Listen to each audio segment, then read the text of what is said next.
Physics grade 10, chapter number 10, simple harmonic motion and wave. My dear students, numerical problems are going on. Problem number 5.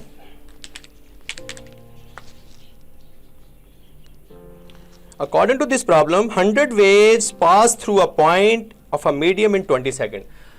Without writing the data, first of all, you should know what is frequency. Frequency, number of waves passing per second mean नीचे time. तो frequency 100 waves हैं, 20 second time है, तो what is that? 5 hertz is the frequency. Frequency is the number of wave passing through a point in 1 second. तो 100 waves हैं 20 second में, तो 100 divided by 20, that is 5 hertz. Time period and frequency always reciprocal with each other. जब आपने chapter किया है, आप जरा देखें उसमें सबसे पहले यही बात है कि frequency and time period always reciprocal. 1/5. और इसको आप जब कैलकुलेटर यूज करेंगे, मैं कैलकुलेटर साथ साथ आपको यूज करना भी बताऊंगा इंशाल्लाह. 1 divided by 5 है, तो ये 0.2 time period measured in second. ये फर्स्ट पार्ट था, ये सेकेंड पार्ट है. The third part is if the wavelength is 6 centimeter, wavelength 6 centimeter, what is wavelength? The distance between two consecutive crust or trough. ये जरा साथ साथ मैं आपको चीजें भी बता रहा हूँ. ये देखें, ये वेव जा रही है, ये क्रस्ट है, ये ट्रफ है, ये लैम्डा है. Okay, distance between two consecutive crust और ट्रफ. ये ट्रफ भी है, above the distance crust है और below the distance ट्रफ है. तो 6 सेंटीमीटर को आप डिवाइड करें 100 से मीटर में आ जाएगा, तो 0.06 meter. 0.06 meter. Find calculate its wave speed. ये हमने फार्मूला ड्राइव किया हुआ माय डियर स्टूडेंट्स. बहुत सारे स्टूडेंट्स को पता है v is equal to F lambda. ये शॉर्ट आंसर नहीं है, तो आप मेरी उसमें जाके यूट्यूब में देखिएगा, ये आपको मैंने फार्मूला ड्राइव कराया हुआ है. We know that wave speed v is equal to F lambda. So frequency is 5 and lambda is 0.06. when you can multiply by 0.06 multiply by 5, it becomes to be 0.3 meter per second. तो dear students, ये देखा आपने C part भी, there is no difficulty at all. First frequency कैसे find करनी है, secondly हमने उसका टाइम पीरियड कैसे फाइंड करना है, third one is how to find the wave speed. चलिए अभी क्वेश्चन नंबर 6 पे. 6th question. A wooden bar vibrating into the water surface in the ripple tank. Ripple tank में एक wooden bar है जो वाइब्रेट कर रहा है, has a frequency of 12. ये डाटा टू फाइंड आउट, ये मैं स्टेप्स आपको पहले बता चुका हूँ. आई होप कि आप जब भी न्यूमेरिकल सॉल्व करें, you should remember 3 steps. Data with the help of statement, you should write down the data. Then how to calculate it, to find out, and the third one is calculation or solution. Okay, ये भी मैं उसी method से करता हूँ. Frequency is given. The resulting wave has a wavelength is 3 centimeter. Again centimetre में है, इसको हम क्या करेंगे, 3 divided by 100, 0.03 meter. Wavelength is measured in meter, याद रखिएगा. अभी फाइंड हमने क्या करना है, व्हाट इज द स्पीड. अच्छा, अभी लिखे to find out. Find out के लिए क्या लिखेंगे, स्पीड. वी नो दैट, अभी सॉल्यूशन या कैलकुलेशन एक ही बात है. वी नो दैट क्या जी, v is equal to F lambda. ये जो फार्मूला आपने ड्राइव किया हुआ है, वही थर्ड पार्ट उसका बिल्कुल as it is. Frequency is given 12, wavelength is 0.03. by using calculator you should calculate 12 multiplied by 3, it becomes to be 0.36 meter per second. At the end you should write down the answer in a block. फिर आखिर में लिखें hence the speed of wave is, ये complete है, ये आपको मैंने पूरा numerical in the speed of wave is 0.36 meter per second. In this way, my dear students, you should calculate the numerical problem step by step. ये तो मैंने journal किया था ताकि आपको समझ आ जाए. ये स्टेप बाय स्टेप है. उसकी फ्रीक्वेंसी गिवन है, जो चीज़ गिवन है वो डाटा में आ जाएगी, जो फाइंड आउट करना है उसको अननोन टर्म में लिखेंगे और बाकियों को आप ऐसे लिखेंगे. Please read the statement carefully. Transverse waves हैं प्रोड्यूस, एक लॉन्गिट्यूडनल वेव्स है, एक ट्रांसवर्स वेव्स है। माय डियर स्टूडेंट, साथ साथ आपको मैं ये चैप्टर भी रिवाइज करवा रहा हूँ। Particle of the wave if move along the direction of propagation just like spring which is called longitudinal wave.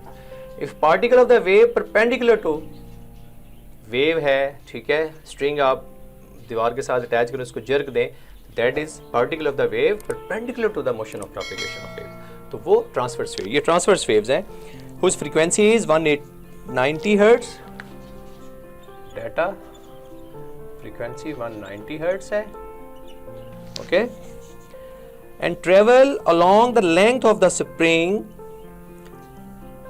ये डिस्टेंस है, ये अक्सर बच्चे इसको वेव ना समझें, ये डिस्टेंस है 90 metre in time 0.5 second.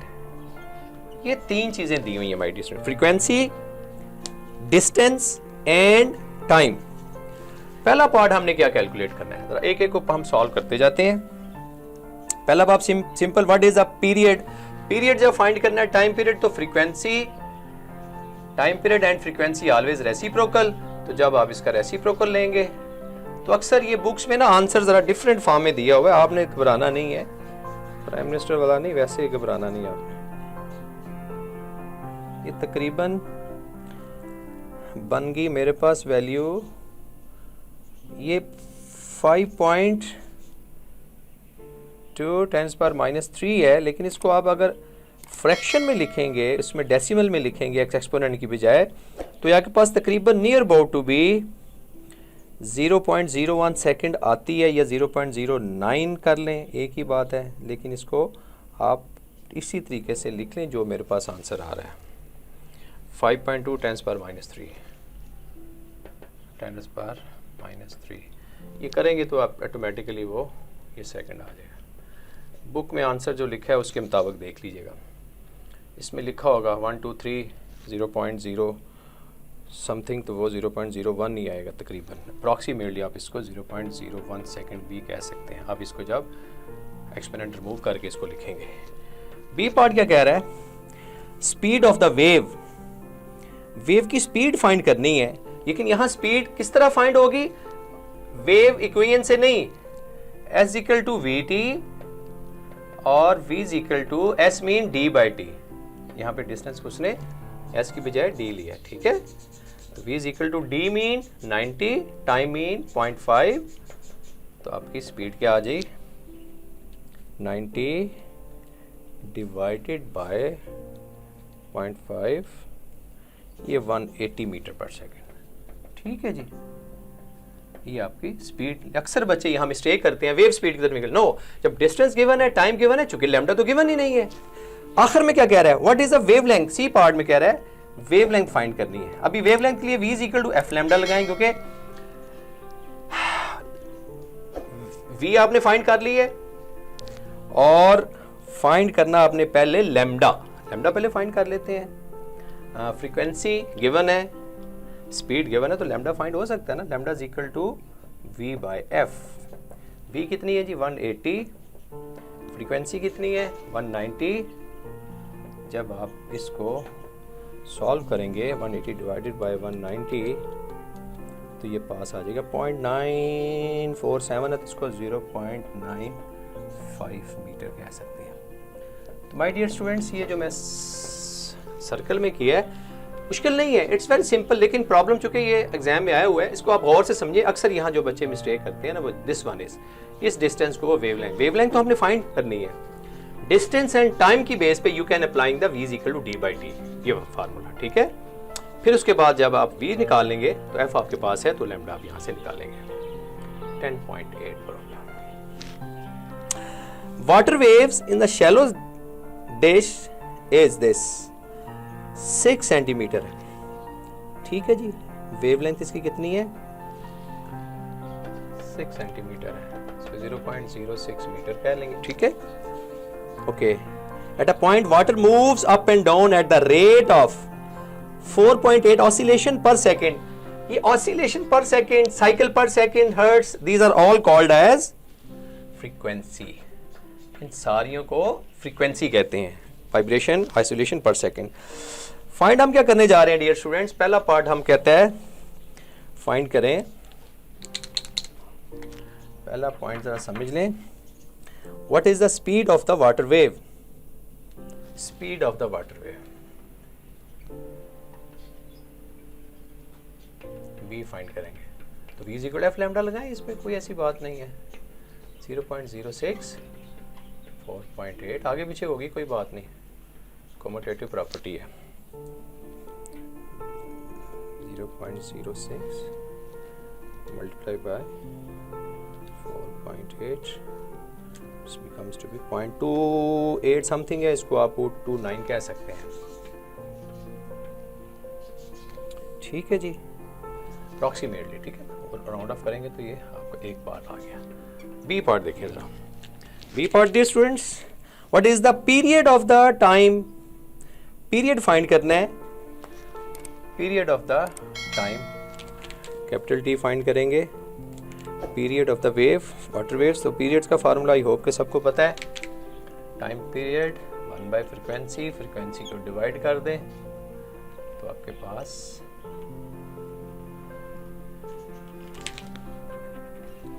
Time period आ जाएगा 1 डिवाइडेड बाय 4। ये सारा कैलकुलेटर का यूज़ है, आराम से यूज़ करते हैं। 0.20 समथिंग है, इसको 208 है तो इसको 0.201 कह सकते हो। डियर स्टूडेंट्स, ये दोनों आंसर हैं, स्पीड भी फाइंड हो गई है, टाइम पीरियड भी फाइंड हो गया है। ठीक है, एक न्यूमेरिकल यहाँ पे और सॉल्व कर देते हैं, छोटे छोटे प्रॉब्लम्स हैं। 10.9 है,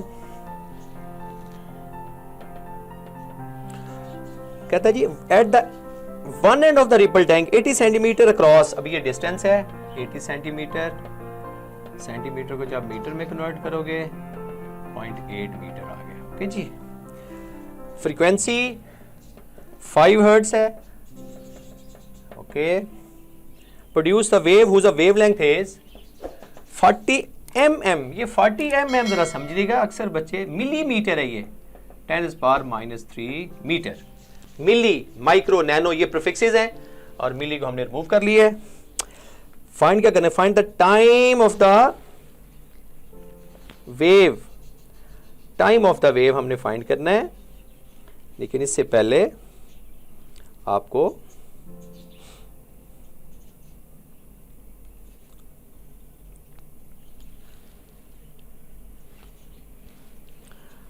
find the time of the wave, time find करने से पहले आप क्या फाइंड करेंगे, v फाइंड करेंगे। पहले v तो फाइंड करें ना, v is equal to F lambda से, ठीक है, v is equal F lambda लगाएंगे पहले, फ्रीक्वेंसी गिवन है, लैम्डा गिवन है, फ्रीक्वेंसी 5 है, लैम्डा 40 × 10⁻³ है, तो आ जाएगी 5 × 2200 × -3। जब आप इसको सॉल्व करेंगे तो आपके पास ये 0.2, ये देख लें 1000 नीचे आ जाएगा, 2020 कैंसिल, 0.2, एक एक चीज़ मैं सॉल्व कर रहा हूँ, ये स्पीड निकल आई, लेकिन हमने टाइम फाइंड करना है। तो d is equal to vt है, तो t किसके बराबर आ जाएगा, d/v के। d कितना है जी, 80, 80 को हमने कन्वर्ट करके 0.8 फॉर्म में लिखा हुआ है, ये 0.2 है, तो आपके पास टाइम क्या आ गया, 4 सेकेंड। ये डियर स्टूडेंट, अक्सर स्टूडेंट यहाँ मिस्टेक क्या करते हैं वो मैं आपको बताता हूँ कि पहले v निकाले बगैर ही वो डायरेक्ट टाइम निकाल देते हैं। टाइम डायरेक्ट नहीं निकल सकता, क्योंकि टाइम के लिए वो नीड, क्योंकि डिस्टेंस दिया वो उसने, क्यों डिस्टेंस दिया है कि s = vt, d = vt लगाना है, तो उसके लिए पहले हमें v फाइंड करना पड़ेगा। तो v आपने पहले वेव इक्वेशन से पहले आपने ये वेव इक्वेशन लगा के पहले आप v फाइंड करेंगे, ये v फाइंड कर लिया, फिर उसके बाद d = vt, फार्मूले मैं हमेशा सर्कल करूंगा और ये आपका आंसर है। ओके जी, लास्ट प्रॉब्लम 10.10 है जी डियर स्टूडेंट्स, पूरे न्यूमेरिकल मैंने आपके लिए सॉल्व कर दिए हैं, इनकी प्रैक्टिस कीजिएगा, समझ ना आए तो आप कमेंट्स में मुझे बताइएगा।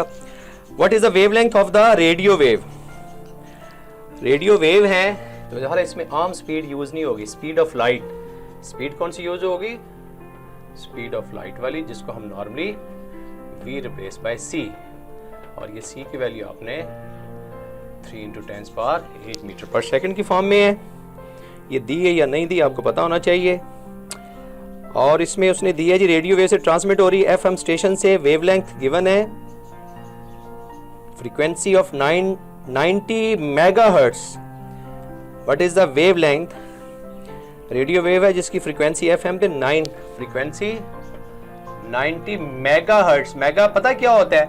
जिस तरह मिली है, ये भी प्रीफिक्स है, mega 6 hertz. Speed of light v, अभी हम सिंपल फार्मूला लगाएंगे v is equal to f lambda वाला, क्योंकि वेवलेंथ फाइंड करनी है हमने, वेवलेंथ फाइंड करनी है हमने। तो जब वेवलेंथ फाइंड करनी है तो वेवलेंथ का फार्मूला लगाएं v/f, लेकिन ये v is replaced by c, इसको हम क्या लिखेंगे? c/f। c मीन 3 × 10⁸ है। ये नाम भी वैल्यू दी हो तो dear students you should know about it. Frequency 90 mega 10⁻6, ये 6 ऊपर जाएगा, 3/90 10⁸ -6, तो लैम्डा आ जाएगा। इसको आप जब डिवाइड करेंगे 3 / 90 0.0033 10⁻², जब इसको मल्टीप्लाई करेंगे 2 से तो ये आपके पास मल्टीप्लाई बाय 100 तो 0.33